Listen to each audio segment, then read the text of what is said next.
Jam server हमने open कर लिया है, ठीक है। विजुअल कोड मैंने ओपन करा है, मेरा माय वेब पेज का फोल्डर मैंने खोल लिया, जो कि हमने जैम सी के अंदर एशी डॉक के अंदर जाके जो है वो ये बनाया था, सही है। अब मैं फाइल पे जा रही हूँ, फाइल पे जाके मैंने एक न्यू फाइल करी है, और न्यू फाइल का जो नाम है वो मैं यहाँ पे इसको रख रही हूँ पेज 2 या पेज 3, जो भी आपको रखना है। मैंने यहाँ पे रखा फिलहाल पेज 3, और इसका एक्सटेंशन मैंने जो है वो यहाँ पे रखा है PHP, सही है। बात समझ में आई। इसको हमने यहाँ पे सेव कर लिया है। ब्राउजर आप अपना कोई भी खोल लो ब्राउजर, ठीक है, जिसके ऊपर हम ये चेक करेंगे कि हमारे पास ये प्रॉपर आ भी रहा है या नहीं, ठीक है। तो हमने यहाँ पे लिखा भाई लोकल होस्ट, मेरे पास जो पोर्ट है वो क्या थी 82 है, और मेरे फोल्डर का नाम क्या है माय वेब पेज। इंडेक्स का चल रहा है बाय डिफॉल्ट। अब मुझे अगर कोई दूसरा चलाना है तो मैं यहाँ पे लिखूंगी पेज 3.php, पूरा एक्सटेंशन लिखूंगी, सही है।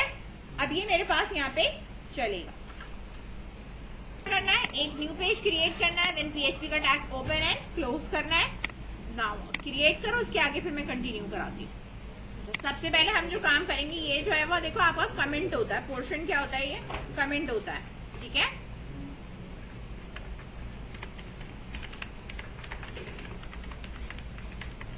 अर्थमेटिक ऑपरेटर है, उसके लिए हमने यहाँ पे बनाया हुआ है variable number 1 is equals to $12, number 2 is equals to 5, ठीक है। ये भी मेरे पास टर्मिनेटर है, ये भी टर्मिनेटर है, एंड 1। अब मुझे यहाँ पे क्या करना है, इनके ऊपर ऑपरेटर्स में अर्थमेटिक ऑपरेटर्स परफॉर्म करने हैं। डायरेक्टली भी आप काम कर सकते हो, ठीक है। तो हम डायरेक्टली काम करने के लिए इस तरह कर सकते हैं, ये प्लस वाला हम सिंबल यूज कर रहे हैं अर्थमेटिक ऑपरेटर का, सही है। तो ये ई को क्या करके देगा आपको, इन दोनों का एडिशन ई को करके देगा। तो हम यहाँ पे इसको लिख सकते हैं द एडिशन इज कॉलन, इस तरह, और इसके आगे डॉट लगा के हम यहाँ पे क्या दे सकते हैं ब्रेक का टैग, ठीक है। अर्थमेटिक ऑपरेटर हमारे पास कौन कौन सी थे, प्लस, माइनस, मल्टीप्लाई, डिवाइड, ठीक है। तो मैं यहाँ पे इसको माइनस भी कर रही हूँ, मल्टीप्लाई भी करूंगी, ठीक है, और डिवाइड भी करूंगी, ठीक है। तो एडिशन हो गया, यहाँ हो गया सब्ट्रैक्शन हो गया, मल्टीप्लीकेशन हो गया, और डिवीजन हो गया, सही है। इस तरह 4 बेसिक जो थे वो मैंने यहाँ पे आपको बता दिए कि ये जो 4 मेरे पास बेसिक हैं वो मैंने इसको यहाँ पे डिफाइन कर दिया, सही है। इसका डिस्प्ले दिखा रही हूं मैं। डिस्प्ले में आए और हमने आके देखा कि भाई द एडिशन इज 17 ये, और फिर इसकी डिवीजन हमारे पास ये आ रही, ठीक है। कितना भी स्पेस दे दूं उसको यूटिलाइज नहीं करता, सिर्फ एक सिंगल स्पेस यूटिलाइज कर रहा है, ये आपको नजर आ रहा हो, ठीक है। ई को मैं ये करा सकती हूँ यहाँ पे एक चीज और, ठीक है।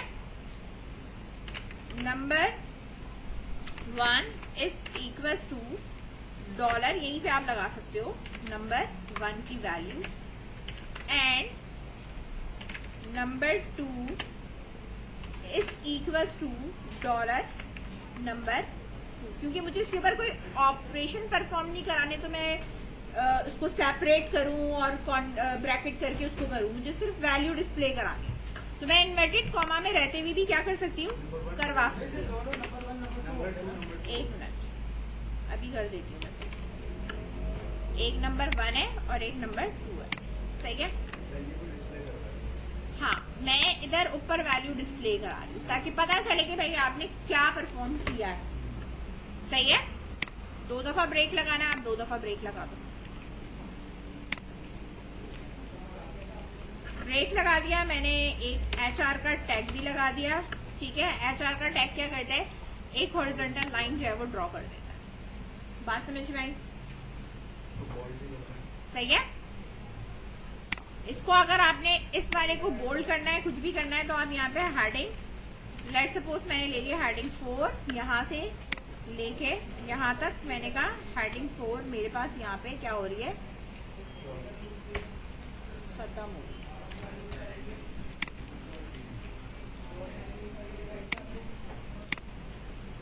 सही है। और हेडिंग 4 है, ये ब्रेक लगाने की जरूरत नहीं है, सही है। अगर हेडिंग 4 ले लिया है तो ब्रेक लगाने की जरूरत नहीं है, सिर्फ एक हॉरिजॉन्टल लाइन लगा। ये यहां तक समझ में आई बात? ये हमने जो काम किया है वो अब तक किसका काम किया है, अर्थमेटिक ऑपरेटर का। अच्छा, अर्थमेटिक ऑपरेटर में हमारे पास सिर्फ प्लस माइनस ये नहीं है, इसके बाद हमारे पास मॉडुलस भी आता था, और मैंने कहा था एक प्लस प्लस और एक माइनस माइनस भी मैंने आपको बताया था, ठीक है, जो हमारे पास इंक्रीज हुआ था। जिस तरह हमारे पास डिवीजन है, ठीक है, 4 बेसिक तो हमने यहाँ पे लिख लिए हैं, ठीक है। इसके बाद है मेरे पास मॉड। मैं अगर मॉड की वैल्यू ले रही हूँ, मॉड का मतलब एक तो ये होता है कि इसको डिवाइड करूं तो मेरे पास जो ऊपर क्वोशिएंट है वो आता है, और एक इसका रिमाइंडर आता है कि एग्जैक्टली डिविजिबल है या नहीं है, तो वो उसके हिसाब से उसका रिमाइंडर भी बताते हैं कि भाई रिमाइंडर इसका क्या बच रहा है, 2 बच रहा है, ठीक है। ये मॉड वैल्यू है। इसी के बाद डिवीजन नहीं कर रही मैं यहाँ पे, इसको क्या कर रही हूँ, जो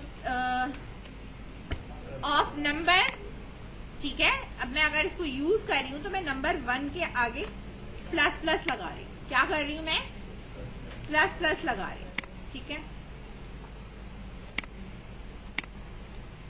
अब किसके आगे मैंने लगाया है, मैं यहाँ पे मेंशन करूंगी कि नंबर 1 के आगे मैंने क्या लगाया है, प्लस, प्लस का सिंबल लगाया है, ठीक है। तो मेरे पास अभी ये ऐसे ही का ऐसे ही रहेगा।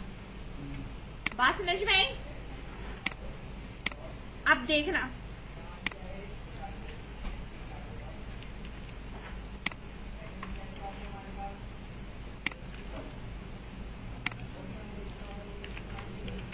नाउ नंबर 1 इज, अब मैं प्लस प्लस हटा रही हूं, ऊपर मैंने इंक्रीज करा, ठीक है, और नीचे मैं क्या कर रही हूँ, इसको डिस्प्ले कर रही हूँ। इसकी वैल्यू क्या हो चुकी है, इंक्रीज हो चुकी है। प्लस प्लस जो होता है, एक ये होता है हमारे पास पोस्ट इंक्रीमेंट कहलाता है। पोस्ट का मतलब है बाद में इंक्रीमेंट लगाना है। एक होता है प्री, प्री का मतलब होता है पहले लगाना है, ठीक है। अब इसी चीज को दोबारा देखो, कॉपी किया मैंने, यहां मैंने पेस्ट किया। अब प्लस प्लस में कहां लगा रही हूं, यहां लगाऊंगी पहले, और उसके बाद मैं आपको डिस्प्ले दिखाती हूँ। ये है पोस्ट और ये है मेरे पास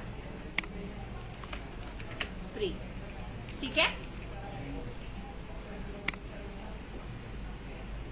आया 14 और 14, ठीक है।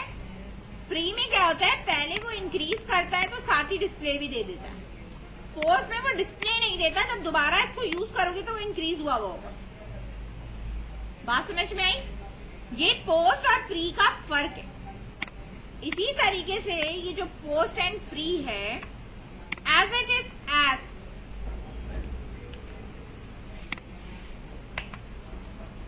ठीक है।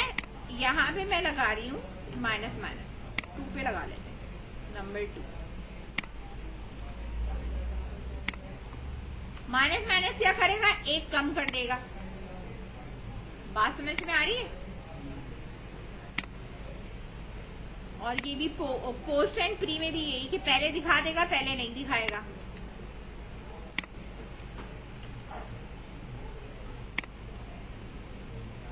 ठीक है, जहां जहां 1 था मैंने सबको क्या कर दिया, 2 कर दिया। नाउ यू कैन लेट, ठीक है। अब इनको मैं जरा सेपरेट कर रही हूं ताकि मुझे डिस्प्ले में फर्क नजर आए, सही है। एक HR की लाइन लगा दी है मैंने इधर, और एक HR की लाइन मैंने किधर लगाई है, यहां पे लगा दी है।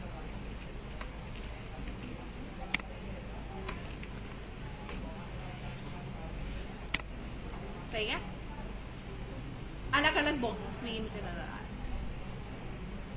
यहां तक ये बात समझ में आई? ठीक है, यहां तक किसी किस्म की कोई कंफ्यूजन? ये अब तक जो हमने काम किया है वो मेरे पास अर्थमेटिक ऑपरेटर का काम है। ठीक है, अगेन आप ऊपर लिख सकते हो एक हेडिंग 3 के अंदर जो हम काम कर रहे हैं वो मेरे पास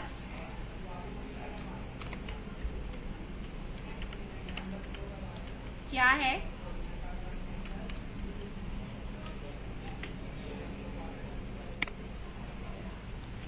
अर्थमेटिक ऑपरेटर। ठीक है, अब ये ऊपर हेडिंग आ जाएगी अर्थमेटिक ऑपरेटर। सही है, यहाँ पे और कोई कंफ्यूजन? पहले इतना करो फिर बाद में बताओ। अच्छा, अब तक जो हमने काम किया था वो हमारे पास अर्थमेटिक ऑपरेटर था। ठीक है, अब हमें जो काम करना है वो हमारे पास दूसरा है, इसी पेज पे करवा रही हूं मैं। अब अर्थमेटिक ऑपरेटर नहीं है, हमारे पास है कंपैरिजन ऑपरेटर। जो हमने काम किया था तो उस हिसाब से अब हम जो काम करेंगे वो हमारे पास है कंपैरिजन ऑपरेटर। कंपैरिजन ऑपरेटर में हमारे पास क्या होता है, हम कंपेयर कर रहे होते हैं चीजों के बारे में। ठीक है, तो मैं इस चीज को हटा दे रही हूं।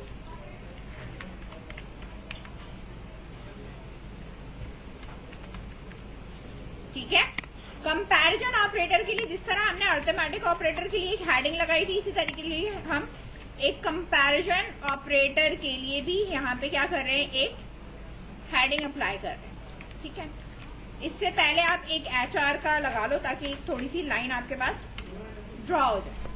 ठीक है, बात समझ में आ रही है? इसकी हेडिंग के बाद अच्छा, इसकी ये हेडिंग होने के बाद हमने यहाँ पे एक काम ये करना है, कंपैरिजन हो गया हमारे पास, कंपैरिजन। ठीक है, ऑपरेटर सही है। डबल इक्वल्स टू जो मैंने बताया था प्लस, ठीक है, इक्वल टू, ये वाली चीजें हमें चेक करनी है। अच्छा, हमारे पास double equals to, not equals to है या नहीं, greater than and less than and equals to. तो यहाँ पे मैं आप वैल्यू दे रही हूँ, यहाँ पे एक और वैल्यू बना रही हूँ। ठीक है, मैंने यहाँ दिया है वैल्यू 1। ठीक है, और ये वैल्यू जो है वो मेरे पास है, अच्छा पहले मैं अभी यही वाली दे देती हूँ, नंबर दे देती हूँ, फिर स्ट्रिंग भी बताती हूँ। 35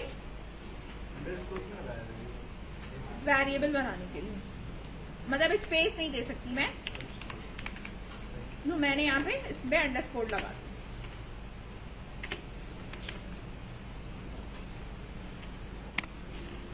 ठीक है, मेरे पास यहाँ पे 2 वेरिएबल्स मौजूद है। कितने वेरिएबल्स मौजूद है? 2 वेरिएबल्स मौजूद है।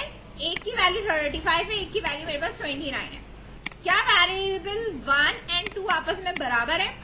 हमें ये कंपैरिजन चेक करना है। ठीक है, तो मैंने यहाँ पे इफ की कंडीशन लगानी है। ठीक है, इफ की कंडीशन में मैं चेक क्या कर रही हूं,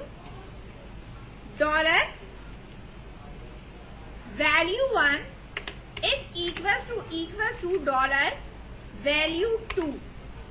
अगर ये दोनों आपस में बराबर हैं, क्या चीज बराबर है, ब्रैकेट के अंदर लिखूंगी इसको, डायरेक्टली बाहर ओपन नहीं रखना, इसको ब्रैकेट के अंदर लिखना है कि इस पूरे की बात हो रही है। अगर ये दोनों बराबर हैं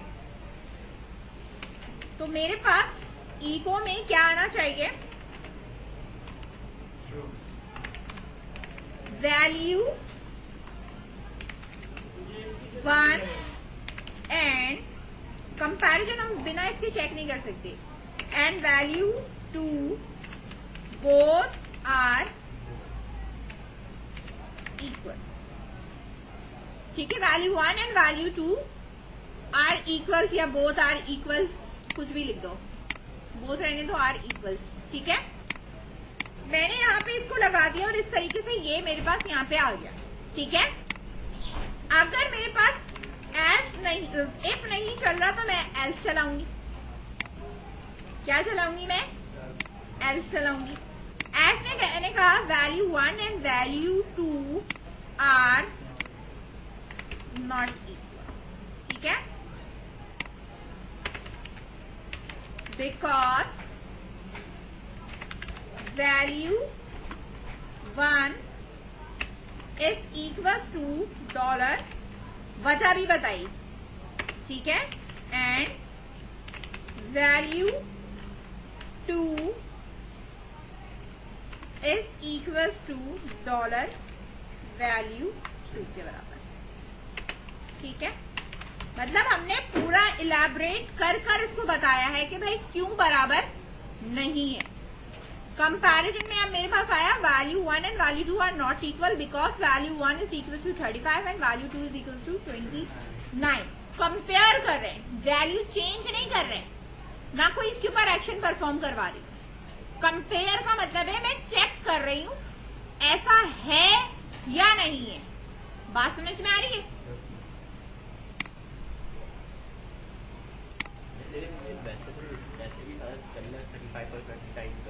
हर दफा नहीं हो सकता ना, यूजर इनपुट भी तो आएगा इसमें। अभी जो मैं काम करा रही हूँ सारा हार्ड कोडेड काम करा रही हूँ, यूजर से वैल्यू लेके नहीं करवा रही। आगे हमने यूजर से भी वैल्यू लेनी है। जब हम यूजर से वैल्यू लेंगे तो एवरी टाइम हमें नहीं पता कि यूजर वैल्यू क्या एंटर करेगा। कंडीशन तो तुम्हारी यही रहेगी, इस पे कोई फर्क नहीं पड़ेगा, वैल्यू यूजर देगा, ठीक है। ये एज इट इज ऐसा रहेगा, ये वैल्यू बस उठ के यूजर से आएगी, ठीक है। बात समझ में आई? इसके बाद ये तो मैंने इक्वल वाली कंडीशन लगा दी, दोबारा इफ लगा रही हूं नॉट इक्वल। अब मैं अगर नॉट इक्वल लगा रही हूं तो इसका मतलब क्या है कि बराबर नहीं है। कंडीशन ऊपर नीचे हो जाएगी, यानी जो प्रिंटिंग लाइन है वो क्या हो जाएगी, ऊपर नीचे। नॉट इक्वल में इफ का मतलब है बराबर नहीं है, और अगर बराबर नहीं है और एल्स का मतलब क्या हुआ कि बराबर है, यानी उसका अपोजिट। तो बराबर अगर नहीं है तो प्रिंट क्या होना चाहिए, ये प्रिंट होना चाहिए कि बराबर नहीं है। एल्स बराबर होगा तो ये प्रिंट हो जाएगा कि भाई ये बराबर है, सही है। इधर आप आपकी मर्जी, आप वैल्यू दोबारा से इसकी मॉडिफाई करना चाहो मॉडिफाई कर सकते हो, सेम इस पे चलाना चाहो आप सेम इस पे इसको चला सकते हो। वैल्यू 1 दोबारा से उसने हुई दिया कि अगर मैं इस चीज को नॉट लगाती हूँ तो मुझे जो इनके अंदर लिखी हुई चीजें हैं उनको ऊपर नीचे करके तब्दील करना होगा। हाँ, चेंज कर रही हूँ मैं। यहाँ मैंने लिखा है डॉलर वैल्यू 1, नाउ मैंने कहा ऊपर तो वो 35 एंड 29 की कंडीशन के हिसाब से, ठीक है। अब जो मैंने यहाँ पे दिया है, मैंने लिखा है 34। वैल्यू 1 क्या हो चुकी है मेरे पास, 34 मॉडिफाई कर चुकी हूँ मैं, और वैल्यू 2 को भी मैंने यहाँ पे क्या कर दिया है 34 करके, दोनों को क्या कर दिया है मैंने इक्वल। अब मेरे पास कौन सी कंडीशन चलेगी, एल्स की या एल्स की, एल्स चलेगा, ठीक है। आई बात समझ में? अगर वेरिएबल दोनों इक्वल है तो इफ तो उसने चलाया नहीं, क्या चलाएगा वो, एल्स।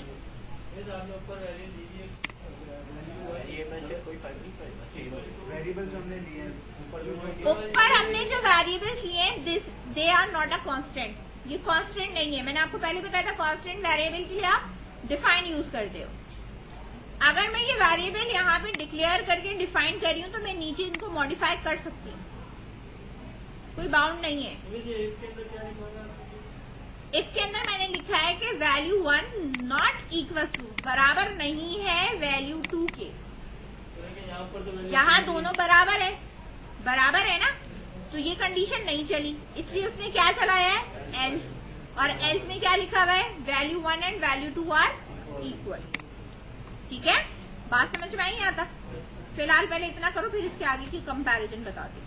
आ रही है हमारे पास greater than, less than, greater than and equals to, and less than and equals to 1। अब मैं यहाँ इफ की कंडीशन लगा के, सिर्फ इफ लगा के चेक कर रही हूँ, जो कि मैं सारे एक लाइन से आपको चेक करके दिखा रही हूँ, ठीक है। ये वाली जो वैल्यू है इसको हम दोबारा से यहाँ पे पेस्ट कर रहे हैं, ठीक है। और अब मैंने इसकी वैल्यू एक की यहाँ पे क्या कर दी है 14 कर दी, 34 है, एक वही है। अब मैं यहाँ पे चेक कर रही हूँ वैल्यू जो भी आपके पास है $value1 is greater than $value2। क्या आपकी वैल्यू ग्रेटर देन है या नहीं है? अगर है तो इको में आएगा value1 is greater than value2। है या नहीं? ठीक है, हमारे पास ये वैल्यू है। इधर हमने ब्रेक का टैग नहीं लगाया हुआ, इसलिए हमारे पास नेक्स्ट लाइन में नहीं आ रहा। सही है। और अगर इसकी डिस्प्ले करवानी है वैल्यू, तो आप ये बिकॉज वाली जो पूरी लाइन है ना, इतना आगे इसके कॉपी करके यहाँ पे लिख दो। सही है। तो वो आपको इसकी साथ में वैल्यू भी डिफाइन कर देगा 34 एंड 14। तो value1 बड़ी है और value2 क्या है मेरे पास? छोटी है। एक ये हो गया मेरे पास। ठीक है। दूसरी कंडीशन मेरे पास इफ की आती है। एल्स नहीं लगा रही, मैं क्या लगा रही हूँ यहाँ पे? इफ ही लगा रही हूँ। अगर मैं बार बार इफ लगाती हूँ तो वो सारे इफ चेक करता है। ठीक है। अब मैंने यहाँ पे दिया है ये वाला value1 is less than value2। ठीक है। अगर लेस देन होगी तो ये इफ की कंडीशन चलेगी, अगर लेस देन नहीं है तो ये इफ की कंडीशन नहीं चलेगी। चली? नहीं चली। अगर मैं ये वैल्यू दोबारा से यहाँ पेस्ट करके चेंज कर दूं या मॉडिफाई कर दूं तब ये चल सकती है। नहीं, एल्स भी नहीं लगाना। ठीक है।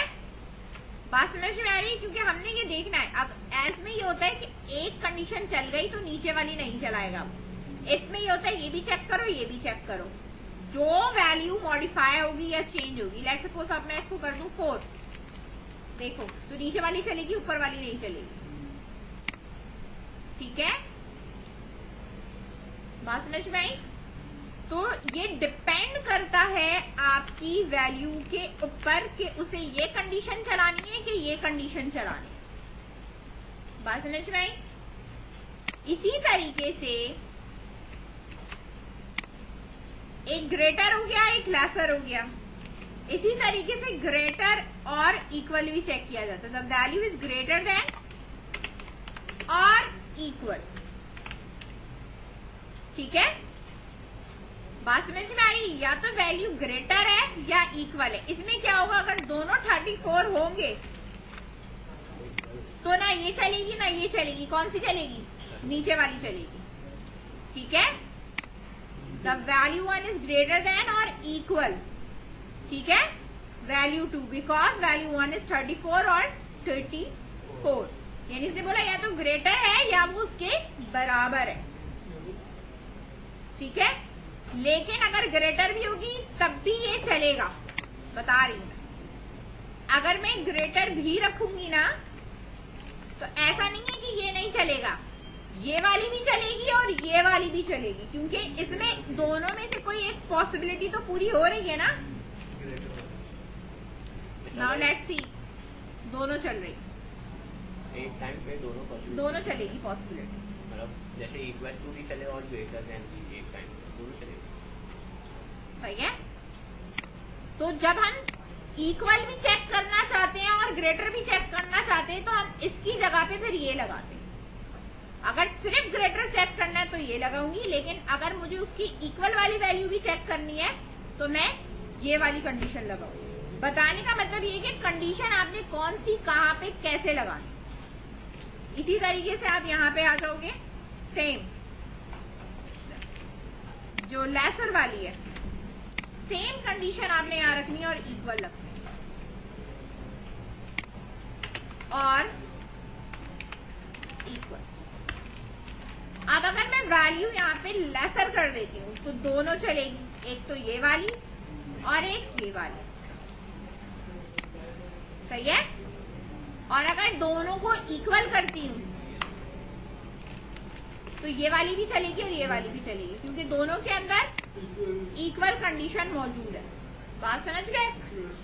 तो कंडीशन क्या है, सिनेरियो क्या है, आपने उसके हिसाब से क्या करना पड़ता है, कंडीशन अप्लाई करनी पड़ती है कि मैं किस सिचुएशन में ये वाली रखूं, कहां मैंने ये रखना है, कहां मैंने ये वाली लगानी है और कहां मैंने ये वाली लगानी है। ये डिपेंड करता है। बात समझ में आई? पता कैसे चलेगा कि कहाँ ये वाली लॉजिक इतना समझ में आया? कंपैरिजन की इसमें जो मैंने आपको बताया यहां तक तो आप लोगों ने कर लिया। अब जो मैंने आपको बताया वो सिंपल ये वाली बताई है। बात समझ गए?